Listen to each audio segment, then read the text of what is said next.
I honestly didn't believe that Poland was such a place. Great place, great apartments. It was 12 apartments altogether. You married a Polish woman. I did. The important thing for me as an investor was to buy it to a certain price and to rent to a certain price, meaning the ROI, which is the return on investment. We love being Sicilians, we are very proud. Borsa di Milano, which is the Italian stock exchange. Polish women, first of all, are very strong characters. Books are a great way to gather information in finance. Absolutely, and Poland is growing, is booming, the average salary is growing. That's a very good question. We operate structures all over Italy. Then we've got a couple in Brazil, in the Amazon forest. Well, let's say from 6.5% to 9% is a very good investment. The cultural shock for me mostly was... Buongiorno a tutti. Today, I'm with Vincenzo Federico, an Italian entrepreneur, owner of San Vito Investments. He owns a couple of properties across Poland and Italy. Now he's in Poland. He came here because of love. Recently got married. So congratulations for that. Thank you very much. I wish you all the best. Appreciate it. Also, Vincenzo, he helps an NGO that helps kids in Tanzania. He went so far ahead to learn Swahili in order to connect with the kids. I'm trying to. I'm in the process. Yeah, thank you so much for being Thank you. here. Thank you very much for having me. At the beginning, let's talk about your time in Sicily. How did you grow up in Sicily? Tell me about that time. Yes. So I think that Sicily is a fantastic place where to grow up. We are very different than other countries, especially how people grow up in Poland, and also Sicily has been changing in the last years. I can say that we spend as kids and youngsters most of our times in the streets. So we just sleep and eat at home, and then spend the rest of our days, surrounded by people and living the streets, which I believe is very good and important to just develop and grow fast, because you spend a lot of time with people, you see a lot of good things, bad things. So just living outside is just a great way to meet the world and face life. And also Sicily, as everybody knows, is a specific place where to grow up. And our culture is very deep and very sophisticated and complex. So there are lots of social and psychological factors in living in Sicily. So you have to know how to behave, what to do, what to not do. And so, I was happy. I'm glad to be Sicilian, because we have this saying that we are Italians by nationality and Sicilians by the grace of God. And as old Italians, we are very proud to be Italians, obviously. But there are some regionalities, attributes, regional attributes that come into that, mostly if you are from the south. And we Sicilians have that a lot. We love being Sicilians. We are very proud, even though if our region has a lot of issues, we are very aware of that. But still, our heritage, culture, family, the people, the villages, we are very, very proud and happy to be from there and live there. Yeah, it's funny you're saying that growing up in a rough environment kind of creates better personality than growing up in a soft environment. Do you think that also translates to business? Yeah, absolutely. I think that if you grow up in a tough place, you understand that life is not easy when you're young. You might have issues when you're young, but then you might be stronger when you're older.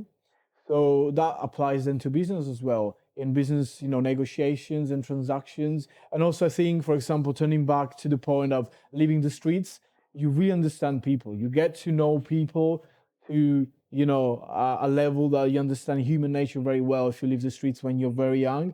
And so that applies to business as well. When you are in a business room, in a business table, you click with people. And also, if you don't click with people, you understand, the psychology of human behavior and what someone wants to do. While if someone spends his whole life in front of, a digital tool or a home, it doesn't have the capability of, just understanding and reading people that much, reading the room, if you know what I mean. Yeah, because we are constantly surrounded by screens. Yeah. And we don't get the same contact when you have contact like this. It's hard to replicate that through a screen. It's impossible. You cannot replicate the connection. That's why so many people are awkward in conversations. Yeah. Because of that. And you told me that your father's an accountant. How was the discussions around the dinner table? Was he always trying to teach you some financial literature or? Yeah, so my father was, let's say, he had a position, a bureaucratic position as a director of a Sicilian regional office in Palermo. And so he was obviously surrounded by numbers and was always very good with that. And I remember him always talking to me about, how the Borsa di Milano, which is the Italian stock exchange, did today. It did good, it did bad, 3 points less, 3 points more. Why is that? And so I basically grew up with my dad just giving me a lot of information and education about financial institutions and finance in general. I remember that my father was literally every day buying this financial journal, Italian, called the Sole 24 Ore, which is very famous also worldwide, but especially in Italy. And most fathers would read to kids, these fairy tales before going to Stories. sleep. Yeah, stories. And my father would read to me Sole 24 Ore, which is very actually complicated journal. But then when you learn some things that young as a kid, then you grow up and develop that knowledge easily. And so honestly, some people have this kind of, that they refuse later on this sort of knowledge acquired when you're very young. But fortunately for me, I actually liked it. I just actually enjoyed finance and the world of economics. So even after I just started reading by my own, get information from different, sources, like, I don't know, courses or documentaries or books. So, I picked it up and it just grew in me. And then, did you go to business school or you went to regular Yeah, so university? my background in bachelor, so the 3 years I did in Sicily was in literature and languages. But then when I moved to Poland, I did my master's degree here, and it was a University of Economics in Płeb here in Poznan. And so my master's degree was innovation management, so not specifically finance, but we did have a lot of subjects in finance.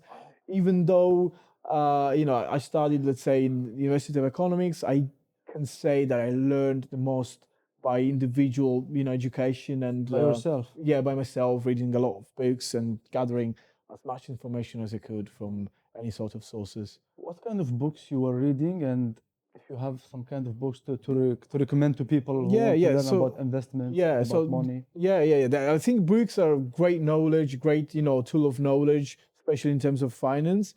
Because sometimes when you see like documentaries or short courses, they're not enough. So books are a great way to gather information in finance. There are a few coming back in my mind. There is in The Intelligent Investor from Graham, who was the teacher of Warren Buffett and Charlie Munger, Wow. as well as a Random Walk Down in Wall Street, which is, I think, the best actual book nowadays to start investing because it's kind of new, made, let's say, a few years back, especially if you want to start passive investing, which is not actively trading. So let's say passive investing, which is for people who do something else and then a side job or side, whatever you want to call it. They want Side to, quest. yes, exactly. They invest. But then one book that I always recommend is The Psychology of Money, which is great because it gives you a deeper understanding about the social aspect of money and psychological aspect of it.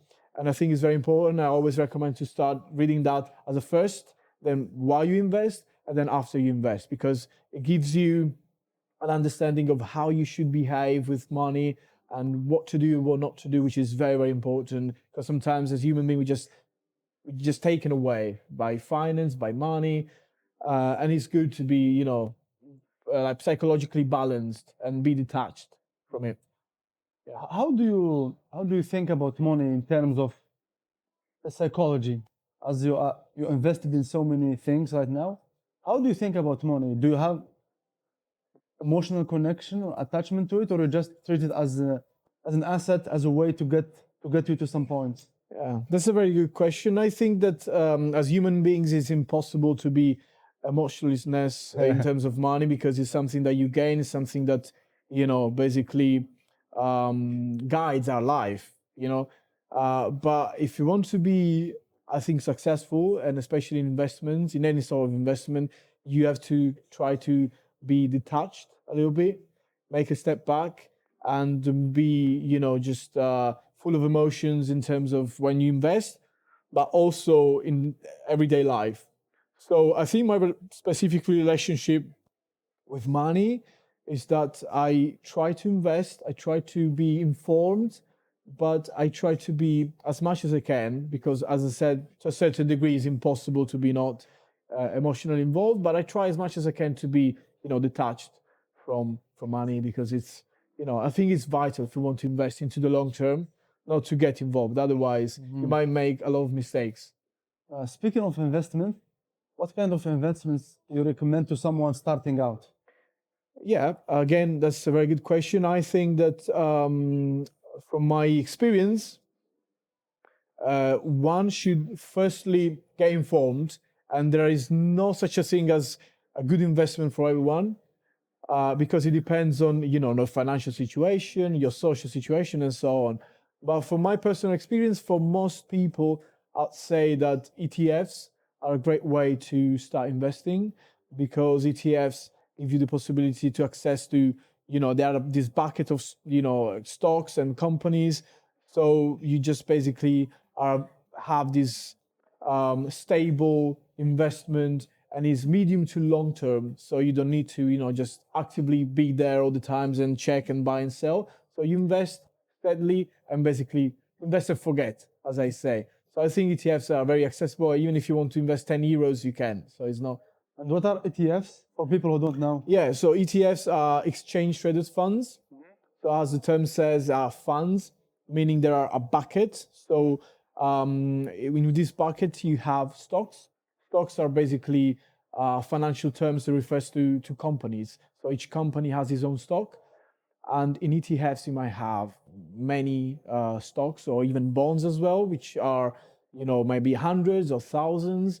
So instead of, picking one stock, 10 stock, so one company, 10 companies to invest to, you have this ETF, which includes thousands and is more stable because if you invest in thousands of company, you don't have that oscillations because it's just more stable. And into the medium to long term, you have revenue which is more secure and with less risk.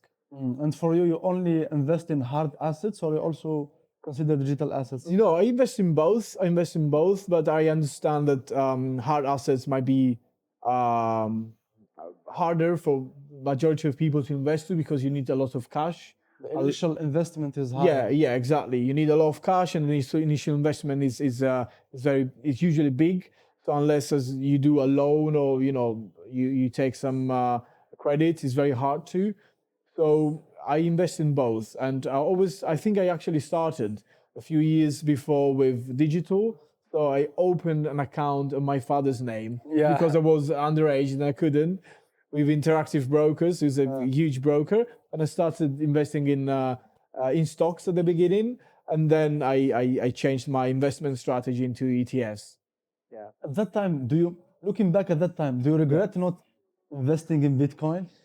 Of course, in terms of Especially at that time. rewards, of course, I do regret because I regret investing in Coca-Cola or Apple or which I did, but to a certain point, not.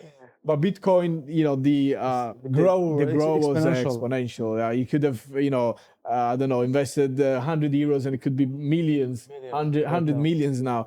So yeah, I do regret. But nowadays, I'm not a big believer in investing in Bitcoins. Is something that those people who started just by luck, because there was no way to know that Bitcoin could be so huge now. While usually in investments there is some sort of knowledge and logic to apply to it. So yes, I do regret it.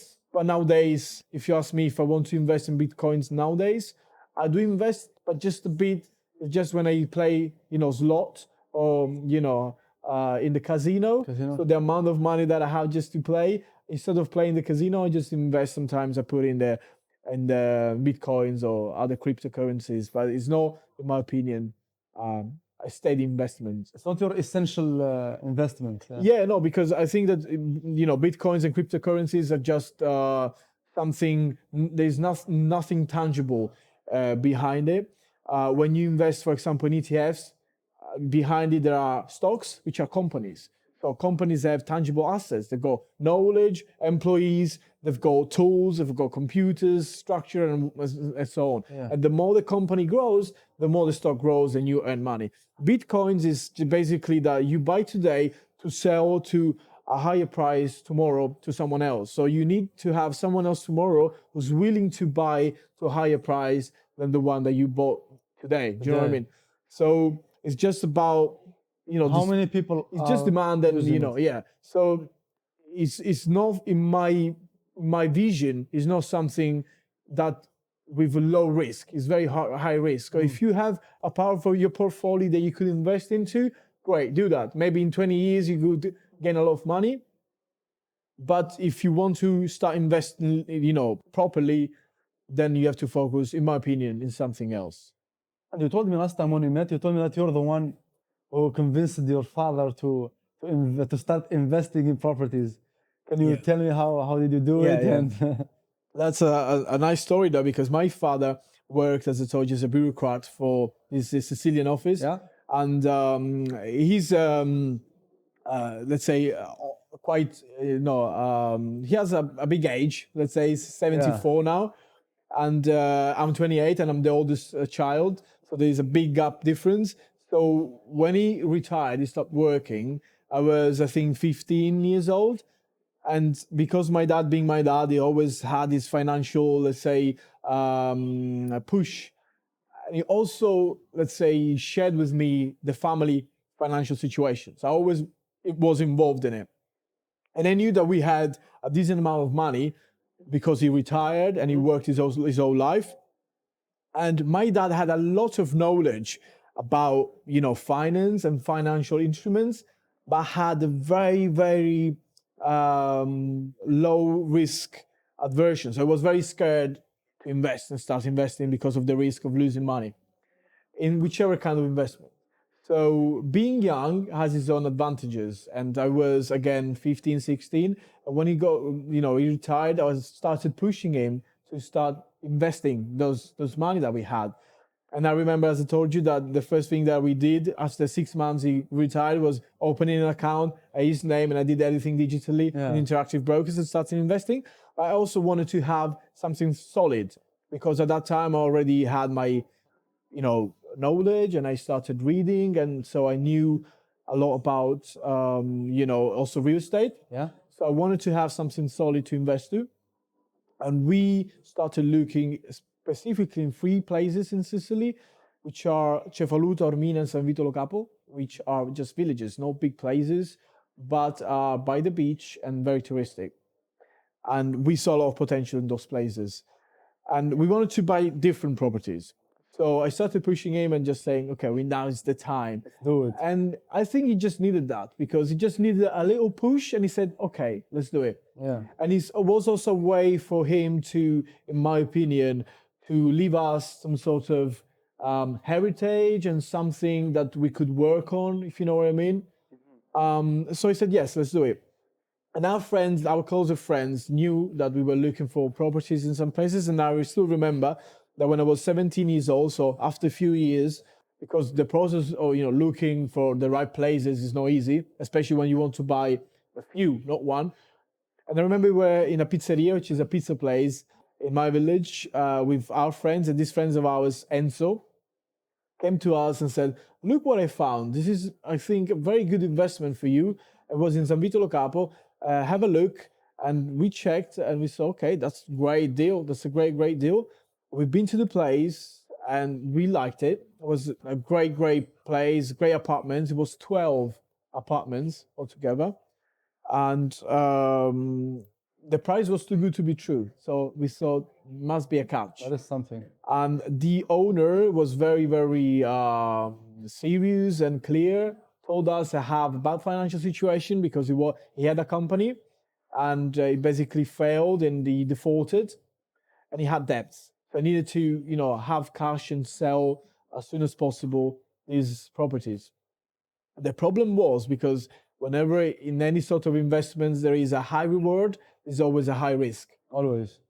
The problem was that basically, by Italian law, if he defaulted and he had debts with, the government, the government could, even if we acquire those apartments, the government could come and knock on our doors for the first 5 years after we bought these apartments and take the properties from us because they were owned by him. If his own properties, his own assets would be not enough to cover the debts that he had with the government. So what we did, we started the process of a few months. We hired a professional financial advisor who went through his assets and noticed that he had a good amount of assets in relation to the debts that he had, and it was the chance that those assets, sorry, were not enough to cover the debts was very low. So he told us, basically, it's very unlikely that they could come after 5 years or during that time frame and take the properties back. So we said, okay, let's do it, and we did. We acquired those 12 apartments in San Vito Lo Capo. And then we started renting for a few years, short term. Then we went long term. Then we started selling and buying, And here we are. And how many apartments do you own right now in Italy? No, right now we have less. We have in San Vito we have 8, and we have a few more between Agrigento and Palermo. Because I'm living here, so it's harder for me to manage all these places, and I also wanted to diversify. So maybe invest in Poland, which I did, and also in different places in Sicily. And also we diversified our assets, put some more in the ETS or, other sorts of bank investments and financial, tools. So yeah, that's it. And then when you moved to Poland, did your business strategy change somehow because of the situation in Poland, or? Yeah. It definitely changed because I remember that when I arrived here, I honestly didn't believe that Poland was such a place. In Italy, we were thinking that Poland was still this East European country, which was slightly underdeveloped. But then when I came here, right away realized that Poland is booming, is doing great. That the especially the real estate market is going crazy. And after 6 months or maybe 1 year that I lived here, I realized, okay, this is a very good place where to invest. And so I said, okay, now it's time to diversify. I start investing here.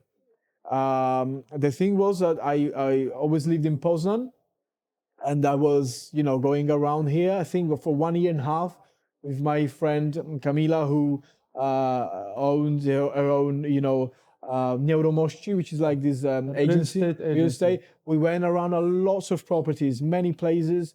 But the important thing for me as an investor was to buy it to a certain price and to rent to a certain price, meaning the ROI, which is the return on investment, have to make sense for me.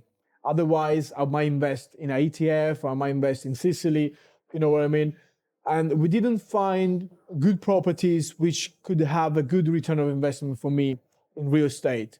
In terms of renting. Poznan. In Poznan, yeah. Because the prices in terms of buying are so high, because in Poland there is the culture of buying or owning something. So people, even at 25 years old, they work for 2 years, they make these bank loans and they buy. So the prices of buying something is very high because there's a lot of demand of buying instead of renting, if you know what I mean. Scarcity. Yeah, exactly. And so the proportion of renting and buying is not that good. Usually it's around 5% or even less net, which is not good in terms of me as investor. Let's say how much a flat should be worth in order for you to consider it as a good investment in Poznan? You mean The buying, how much do you buy it? Mhm. And then the ROI. Okay, if you rent, you mean, yeah. I think anywhere between 6.5 to 10, which is a dream. A dream. Even 9 is a dream. 8, it's very, very good, but it's very hard to do. It's doable if you rent to students or rooms. It's doable, but if you rent the whole flat, it's impossible. So let's say from 6.5 to 9% is a very good investment, but net. Net. Yeah. So when we were looking, I think the maximum we found 5.5 maximum For the rent. for the rent. Yeah. What about the prices of the whole apartment? 500K or more? Yeah, it depends on the on the size of the apartments. And honestly, what we discovered, which is not rocket science, is in many countries is like that. That the best investments in the terms of if you want to invest in real estate to rent out are small places because like Avalerche or these apartments which are Studio apartment. studio 35, 40, 45 meters square maximum give you the best ROI, so return of investment, because the bigger the apartment is, you cannot have 7 rooms, if you know what I mean. So even a 45 meter square apartment can have 3 rooms and you can rent out 3 rooms. So the return of investment is better, or the Cavalerca, right?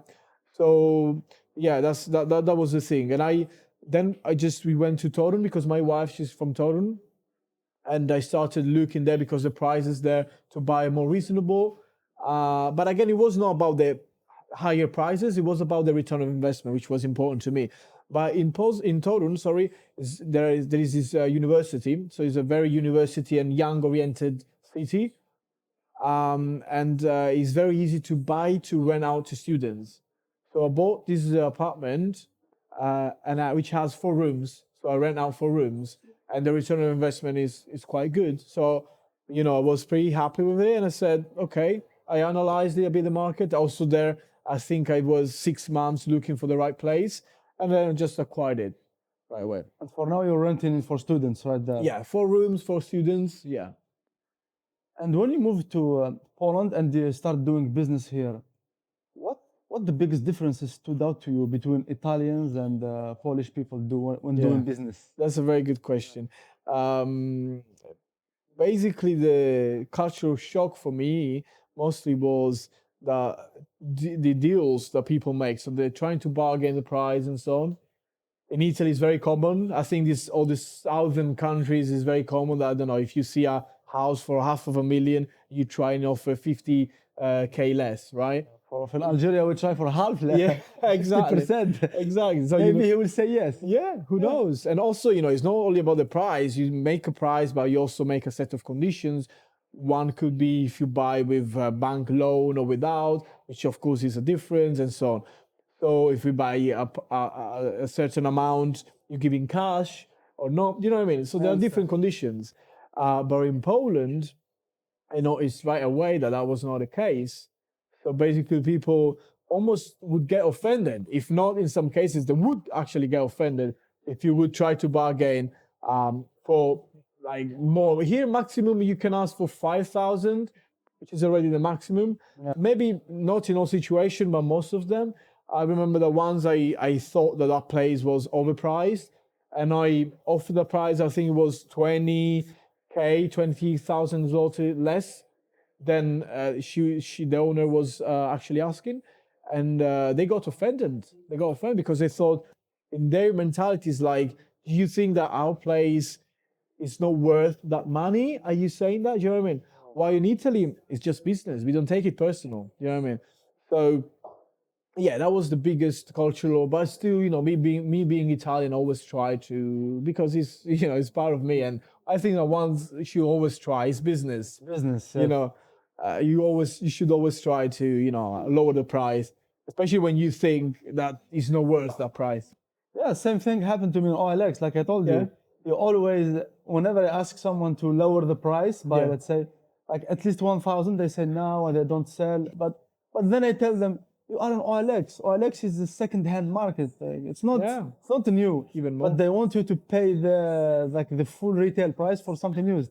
Does it make sense? Yeah. Which is the same thing in Italy. Italy now, you always haggle, you always bargain. Yeah. I mean, it's part of the business. I think most business-oriented places in the world, you should do that, because obviously you set the conditions, the buyer, the seller, and then perhaps you meet in between. Mm-hmm. But that's part of the game. That's the business game. And what's the biggest difference between Italians and Polish people in terms of how they think about money and wealth and success?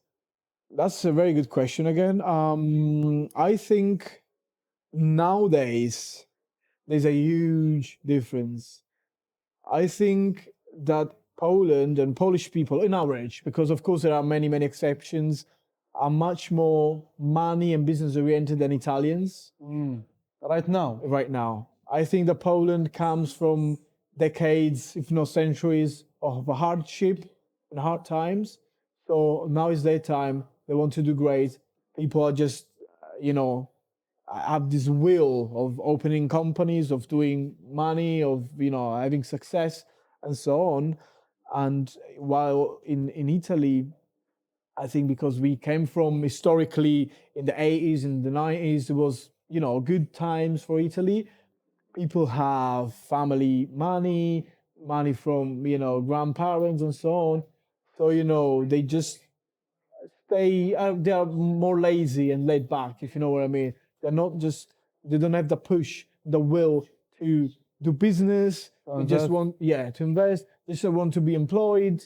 Posto fisso is an Italian, to have the security, and that's it. They don't want to open companies. Also in Italy it's very hard. There are a lot of bureaucracy and which doesn't help. The taxes are crazy. But I think it's also about mentality, that just people are, they had enough, they have enough, so they don't have that push. I think that instead Poland, the Polish people, on average, of course, again, there are a lot of exceptions, absolutely, but they have this will because they came from very hard times, so they want to do great because in the past they didn't have enough, they didn't have much, so they just want to regain what they didn't have in the past. So do you think investing in Poland is better than Oh, investing in Italy? absolutely. Right now, absolutely. And Poland is growing, is booming. The average salary is growing. The unemployment rate is one of the lowest in Europe. In Italy, is one of the highest, the highest in Europe. Also, the bureaucracy in Italy is much lower. And much, there are so many layers. And if you want to have a company here, the only problem is in Poland, in my opinion, is language barrier because as we know, Poland is not very open to doing business in other languages, especially if you're outside of Warsaw. Warsaw might be different. Yeah. So that's the only barrier. But once you surpass that barrier, then I think Poland is a great place where to do business. And I think that in the future, in the next 15 to 20 years to come, Poland would be one of the biggest economics in Europe. So it's a great place where to invest. In terms of buying apartments in Poland, Yeah. what's the biggest difference in taxes and benefits comparing to Italy? Okay.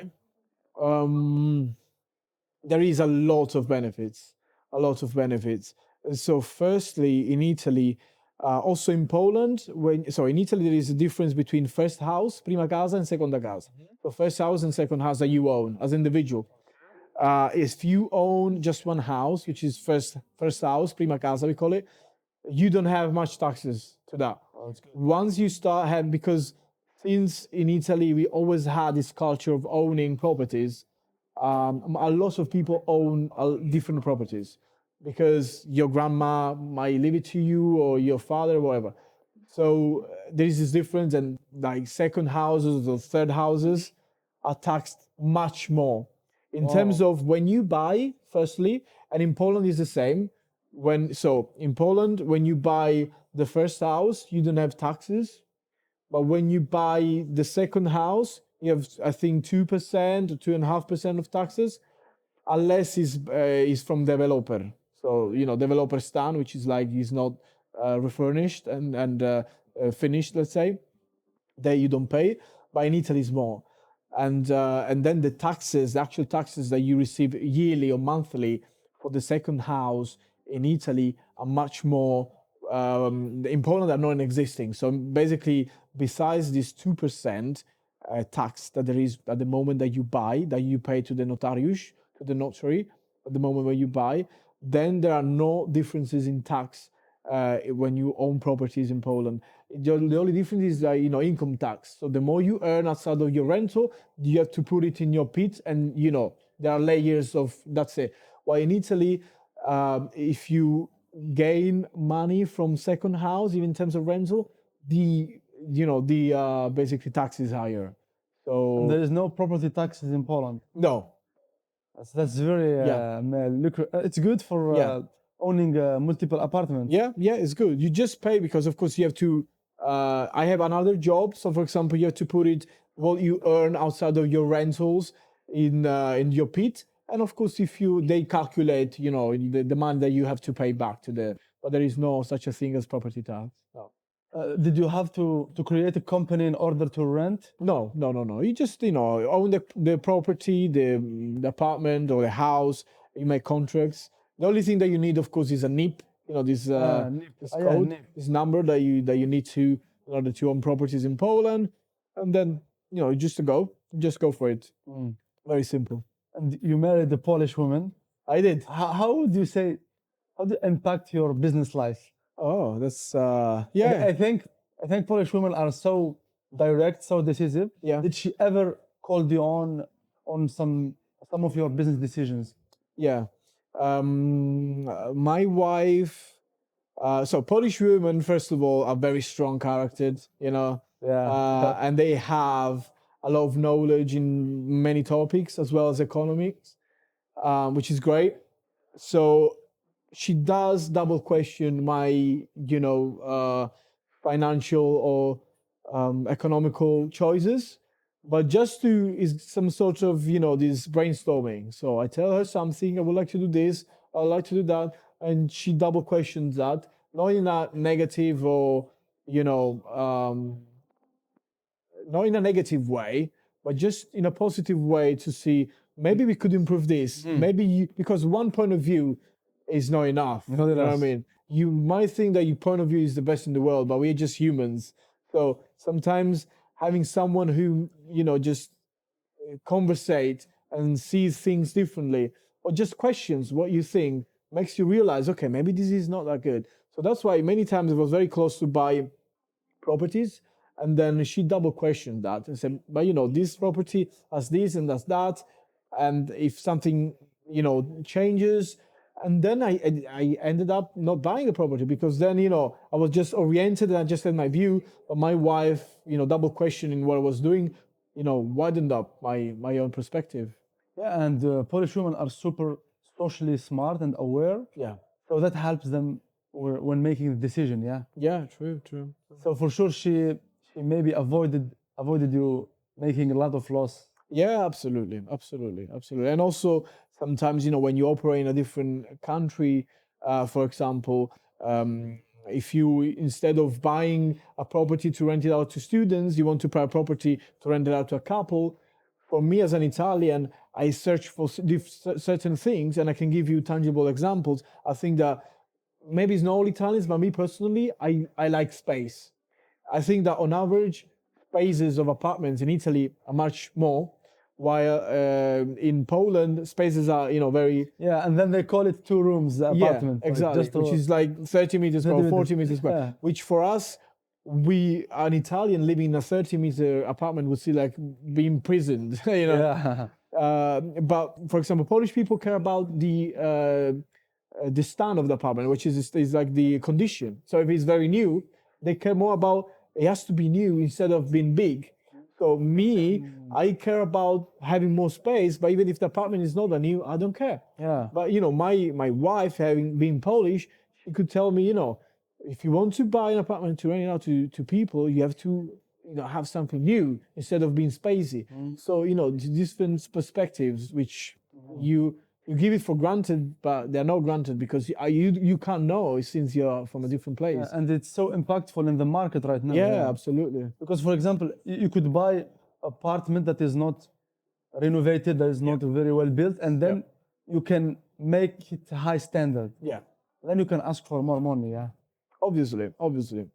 Even though I am a big believer of Space.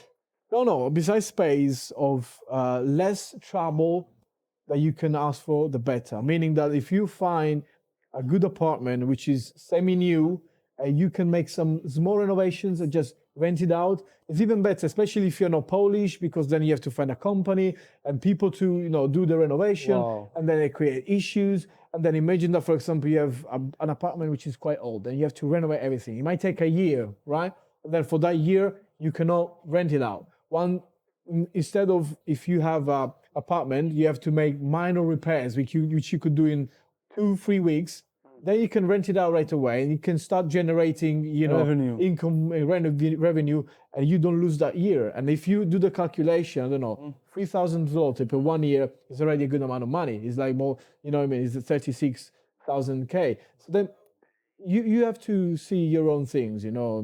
It depends if you're very busy as well. Instead, if you can dedicate time, because you know you need time to follow renovations. I know, man. And time, and they consume money, Yeah, mental capacity that absolutely. you want to put in something Absolutely, else. absolutely. And then people are not always very reliable. They do things bad. You know, they don't come. They don't come. I mean, yeah, Especially if you pay them upfront. yeah, Yeah, yeah. that's the best I thing. know lots of people who had many issues with Polish companies, but this happens everywhere. In Italy, it's even worse. same. That they have to come and then they let you wait 6 months to come for the renovations, or that they leave the, you know, the property half of the job done. They just leave. You know what I mean? That makes sense. Yeah, and I want to speak to you about the NGO activities you're doing. Yeah. You told me you already funded another one in Italy. So let's start first with the first one, the one you helped in Tanzania. When I was looking for information about you, I found that you started doing it from the age of 16, man. I did. It's a long time. How did you get into NGOs? Yeah. And why did you choose Tanzania, for Yeah. instance? So again, this was because my dad, basically this NGO, which is Yeah. called Casa Famiglia Rosetta, is based in Sicily, Italy, and has different structures all over Italy, not only Sicily. And then we've got a couple in Brazil, the Amazon forest, and this one in the structure, the building in Tanzania, in Tanga, which is for kids who have who are all orphans, or at least have some sort of, they don't have mom or dad or both of them, and most of them have HIV, AIDS. Others have disabilities. At that age, they have AIDS. At that age, they have No, AIDS. they were born with HIV Oh. because some of their parents, you know, had. Yeah. And others have disabilities. We actually opened the second branch of the association with kids with disabilities a little less than 10 years ago. And there might be physical or mental disabilities or both. And basically, my dad was a close friend of the president of the association, and the founder was a priest, Catholic priest, who now is no longer with us. And after my dad retired from this bureaucratic position that he had at the region, he went as general director of the ONGO for a couple of years just to help them. So he had a very close relationship with the association. And he did go and basically founded this structure in Tanzania. So he went there for the very first time to look for the place, to look for the kids, you know, and then it was there maybe a couple of times. And, you know, I always had this, I remember me being 10 years old or even less, and my dad calling me from Tanzania, you know, surrounded by kids. At that time, we were using Skype, you know, and he grew me as well. You know, it was so nice to, you know, have these little brothers from Tanzania, and I always wanted to go. And then at 16 years old, because at 16 years old, I could have this authorization of going outside of Europe alone. I wanted to go. I just said, I want to go. And I went with this president and priest and my longtime friend, who is the board member of the association, Pietro Cipolla, who is a pharmacist and an English teacher, and just the three of us. And it was an amazing experience, a life-changing experience. We spent 1 month and a half for the first time I was there. I was just 16 years old. So, you know, your mind and your behavior is still very plastic. So you change a lot, and you know, like a sponge, take everything. And it was magical, just spend time with those kids and seeing, you know, poverty and death and, you know, illness. Okay. Thank you.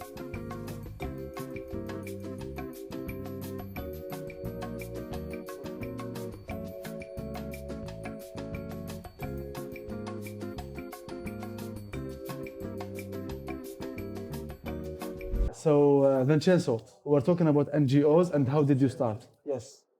So I was saying that basically I started this journey with NGOs at 16 years old. Wow. Very young, because so basically I would do a step back. This NGO is an NGO which is Sicilian. The main structure is based in Sicily, but the NGO operates as structures all over Italy. And then we've got a couple in Brazil, in the Amazon forest.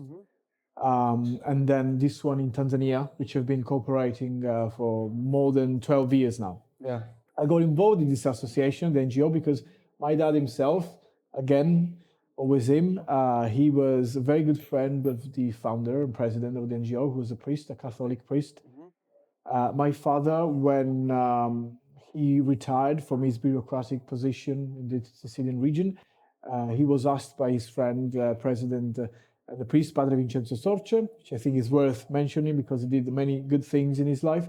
He asked me that to become the general director of the NGO. And my dad, even before that, he had been to Tanzania to basically initiate and launch the structure, the association in the Tanga, which is the place, the city where we have this organization. And so basically, he started looking for land. We could buy land. We could find the kids to bring there to the association. So he basically was there twice, 2 times. And yeah, I remember me being, I don't know, 10 or 8. I don't remember exactly what age, but making these Skype calls, video calls with my dad. At that time, we were still using Skype. And him showing me these kids, this amazing, structure, all these green places, the monkeys, I remember. So I was always, growing up, I was always like, I want to go to this place. I really want to go to stay with the kids and just have this amazing journey. And when I turned 16, I could, have a passport and I could, basically travel alone outside of Europe. And I did. I just decided I want to go, and I went with the president, this Padre Vincenzo Sorci, the priest, who's no longer with us, and then with a long-time friend of mine now, is Pietro Cipolla, who was the translator, because he's an English professor and a pharmacist. And since, Padre Vincenzo, the president, passed away, me and Peter, this long-time friend of mine, have been the one responsible to, basically maintain the relationship of the association in Tanzania and the one in Sicily. So we have kids. At the moment, we have 34 kids who live there 24 hours. Most of them are orphans, so without family, without parents. And while being orphans, a few of them have HIV, which is AIDS. They are born with it because some of the parents have it or had it. And then others have disabilities. So we actually opened this second branch of the association like a little less than 10 years ago. The third time I think I was there, because at the beginning we just had orphans who were at the same time, with HIV, and then we also opened this branch for disabled kids who are both physically disabled and mentally disabled. And so yes, we have these 32 or 34, I don't remember correctly, kids at the moment who live there 24 hours per day, and then we have other kids who do physiotherapy, and we have around 50 who come weekly.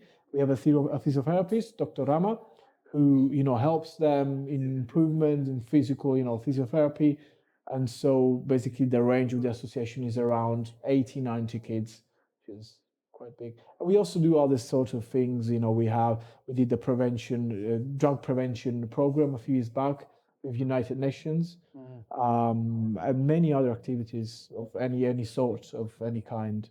What about the NGOs that you have in your hometown? Sicily. Yeah. So yes, in Sicily, my village is called Acquaviva Platani. It's a very small village, again, like 800 people, tiny. And as all the villages in southern Italy is basically disappearing because young people are going abroad or even north of Italy to find jobs or to study, and old people are dying, obviously, and there are not many young families to have children. So basically, with other friends of mine, is 6 of us as the board of the, let's say, NGO, which is a very small association. We decided, it was 2 years and a half ago, July 2023, that we decided to launch this new association and basically just make events and activities for the people who are still in the village, just to still have bring life and joy and activities to those people who are still there, and maybe the hope of, expanding and doing more for the village itself, to have even people coming, what I mean, just doing events for foreigners, having the young people learn English in some way, events for the older people, cinemas, just, things to do for the population, just basically disappearing and has nothing to do in our village. And you want to bring them together or maybe keep them there? Yeah, So exactly. We want to just create a stronger community in order to, if for the people who are there to feel a part of something, and also when people come from outside, they feel this community, and maybe they won't be part of it, and then just because in villages in Sicily there is this trend of people coming from all over the world to live there because of the beauty of slow life, good food, the sociality that people like you, they offer without even knowing you, they offer you coffee or you feel part of something. So we want to do that. We want to just bring life back to the village. It's a small organization. It's called Scruscio do Platani because of my village is called Acquavia Platani. And yeah, in our small capabilities, we try to do as much as we we try can. to help people. Yeah, as That's well. that's a very good cause. That's a very noble cause. And whenever you come back from Tanzania to Europe, what kind of feeling you have Yeah, when you come to Italy yeah. and you see everything? I think you have all the basics you need in order to live. Do you feel thankful for what you have, or Yeah, it's a strange, feeling. At the beginning, it was even hard. I remember there was when I was 16, 17, 18 years old. So the first 2, 3 years was very hard. I would cry for days because it didn't make sense. Once I came back, nothing made sense. Because when you're there, you help people. You see, like kids without parents, with disability and life problems, and you really, really, help them. You really make a difference. You make an impact, a tangible one. You see, especially if you go there from time to time. So if you see the progress as kids do, you see that you touch their lives and that you help them. And once you come back, nothing makes sense because you watch a movie or you go out with your friends, you drink a beer or coffee, and it basically doesn't make sense because you think I could spend, instead of being here and drinking this coffee, I could spend this time, this money in doing something real, making a real impact down there. So it was a bit even traumatizing because you feel useless, and this stays with you unless, that's very personal. With me, stayed for weeks or months. But then, now that I've been there, going there for 12 years, I still have sometimes this thing, but I just, I am now aware that my life is here and I maybe can help them more, me being here, because I can, share my our work, what we do there with other people in Europe who can help them, who can, support us. And also me, I can expand my business to support them as well, my connection, my network.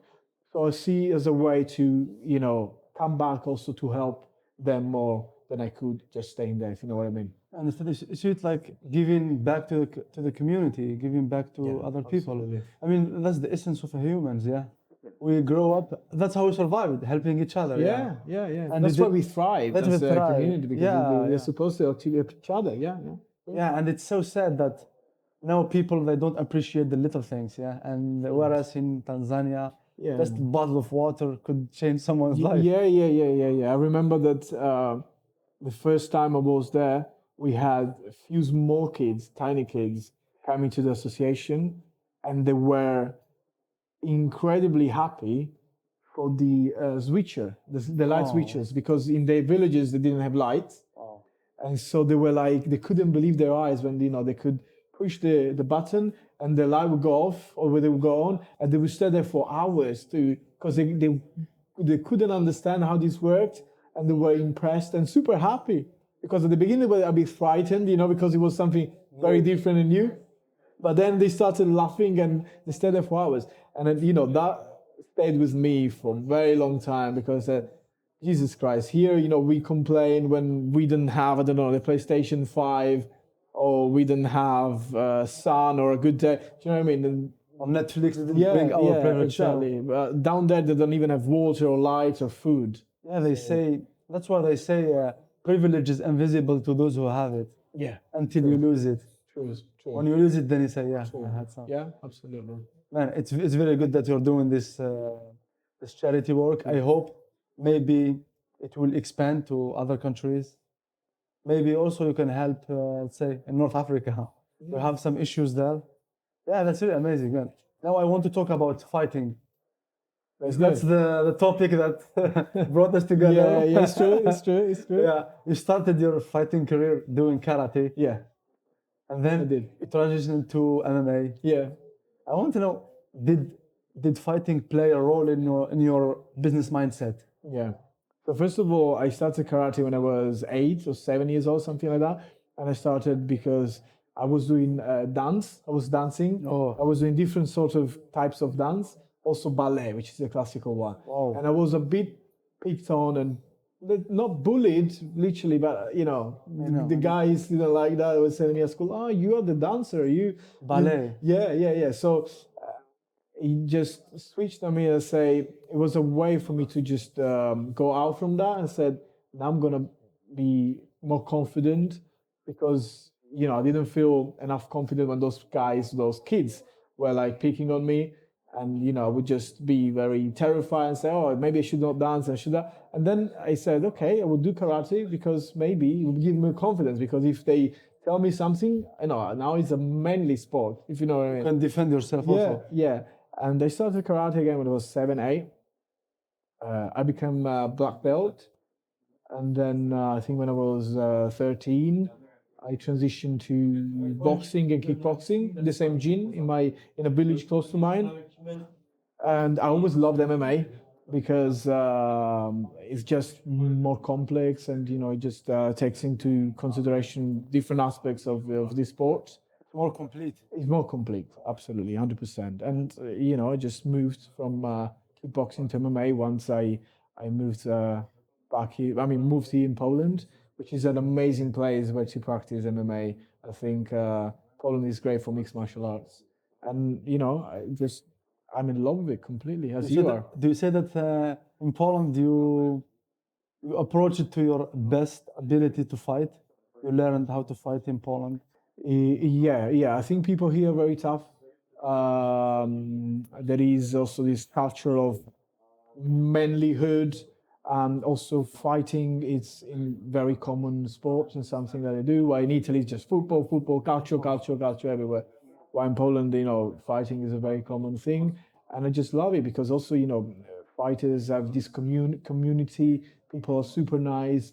Outsiders think that they are fighters. Everybody wants to kill you. It's actually opposite. Like fighting people are actually the kindest The people, nicest people the ever. nicest people. Yeah, they want to help you. They want to just stay with you and let you grow. You know. What I Actually, mean? that's the biggest misconceptions about fighters. Absolutely, absolutely. They think fighters are mean and not Yeah, nice, but yeah. they are one of the nicest people ever. Ah, guys, absolutely not true, guys. Yeah. Actually, Mike Tyson said it better. He said, Yeah. nobody will know the pain it took to be this nice. Yeah, yeah. I think actually I love Tyson, but he was one of the main figures why people think that fighters are bad because he was like Baddest man the on baddest on the planet on earth. So then people That's the just know title. Mike Tyson, and he was greatly advertised and think that all fighters are like him. But usually fighters are very nice people. They just like I know. a It just good that fight in the Mike cage. Tyson was a different era. Yeah, yeah, yeah, yeah. And can you believe he got that title of the baddest man on earth when he was just 19? 19 years old. What a monster. What a monster, yeah. In terms of fighter, who is your favorite fighter by far? So if we favorite fight, if we talk about all sorts of fighting, I loved Muhammad Ali. I think I love this style. I love the way he carried himself. Young people maybe don't know him anymore, but he was the greatest of all times inside and outside the ring. And I loved him more even because of the things he did outside the ring. He stood up for something, for these values. He gave up the greatest title in the world, in my opinion, at that time, which was the heavyweight champion of the world. It was asked to go in Vietnam to not fight, Yeah. but just to do some exhibitions. And he said, I'm not going to do that because my brothers are dying. You're letting my brothers dying. And he was offered exhibitions and he didn't go and he lost his title because of that. So I think it was just someone to look up to. We just, bigger than boxing, bigger than any sportman could ever be. So I loved him. Yeah, absolutely. What's your dream matchup? MMA. In MMA dream matchup, Fight that there are many. just one. You should But pick in one. MMA, my favorite fighter of all times, that maybe not everyone knows, is Fyodor Emelianenko, Yeah. Russian. Is I mean, I One of the love, original fighters. yeah, and I would have loved to see him against Cain Velasquez, the heavyweight champion of UFC. And I think it was a close because they want Fyodor to go back to go to UFC, but it didn't happen. But I would have loved to have this matchup. It would have been a classic for sure. I know, man. Clash against Titans. Yeah, but have you seen Fedor? He doesn't look like fighter. Just look like someone who drinks. Yeah, and has a lot of food. He doesn't care. Yeah, and I also like the fact that he was very respectful. Looked down. He did never disrespect or trash talked his opponents. But then when the bell rang, it was Different like story. a tiger, a lion. It was a beast. A force to be reckoned with. Yeah, I think that's how men should carry themselves. They yeah. should always be Calm and- and calculated, unless they are in danger. Yeah, and I think that fighting, if you do it properly, helps you in that because you are sort of incarnating because all people, men and women, have this aggressiveness, and that is just part of human nature. So if you can, just focus that in some activities which might be fighting, and then in the rest, what you do, you just be quiet and calm and relaxed. So for me, it's just a moment. People meditate, sorry, or do I don't know other sorts of things to calm down. I like to fight. You know what I mean? I like to work out. That's my meditation. Same with me. Yeah, and to go back to your question, which I didn't respond to, it did help me in business and in life because life as business is a long fight. You know what I mean? You have to be tough. Sometimes you lose, and I think honestly, people from outside they think that fighters are used to win all the time. But the biggest lessons are when you lose, because if you lose enough times, you become confident, and even though if you lose, you're confident in the loss. If you know what I mean. So in business as well as life, fighting completely shaped me. Yeah, because when you lose, you reflect on that loss. You're gonna analyze yourself from the ground up. Same thing. For example, it happened with Anthony Joshua when he fought the Mexican guy. Yeah, Ruiz. Andre Ruiz. He lost the first Yeah. fight, and then the second one, he was completely Came back. different man. Yeah. Speaking of that, he just fought Jake Paul. Jake Paul. What do you think about this influencer fighter? No, I fighting honestly, the best of the best. and honestly didn't even watch. I just saw that he knocked him out and the last KO. Expected. But for me, just something. How can I say? I'm not one of those people that say, "Oh, this shouldn't happen," because I understand they're both making money. Why not? Good for the sport. Yeah, it's good for the sport because also he has a broader stream and more people are looking at it. But me, as a lover of boxing or fighting, honestly, I wouldn't pay to watch that. I would pay to watch, Joshua against Fury, or Fury. Joshua against, I don't know, some Dubois, which already happened. But real boxers. But yeah, I think it's good for the sport. But me being, a fan, I wouldn't pay to watch. Yeah, for sure. Yeah. I know. Same thing with me. To be honest, the best boxing match that I would pay for, it's the third matchup between Artur Beterbiev and Bivol. That's the most beautiful. I think that's boxing the best, matchup ever. matchup in the It's like the last, storm yeah, against someone who's calm. yeah, the last decade, honestly. I think not even in the past. Yeah, I know. It's not the highest Maybe level. it was Pacquiao and Mayweather, but it was maybe a bit more than 10 years ago, if I'm not It wrong. wasn't that close. Yeah, true. So this is like a great matchup. So hopefully it's gonna be the third one. And closing this video, what's one advice you want to give to people from your life? Oh, To succeed in life, succeed in business, overall in life. I don't feel in the position to give, real strong advices to anyone because I'm not not no that one. old. I'm no one. No man, But, everyone has something. what I can say is just learn. Learn. I like learning. I like learning languages and different things. So never stop learning. Keep your mind active and keep your focus always on. And then when you find something that you really like, never stop learning on that because it can become something that you're very good at. And you can make money out of it, or you can make passion out of it. and also try to diversify. Whatever you do, just add something else, because as human beings, it's always nice for our brain and our behaviors to do different things at the same time. So if you are, an engineer, also try to learn some languages, some finance.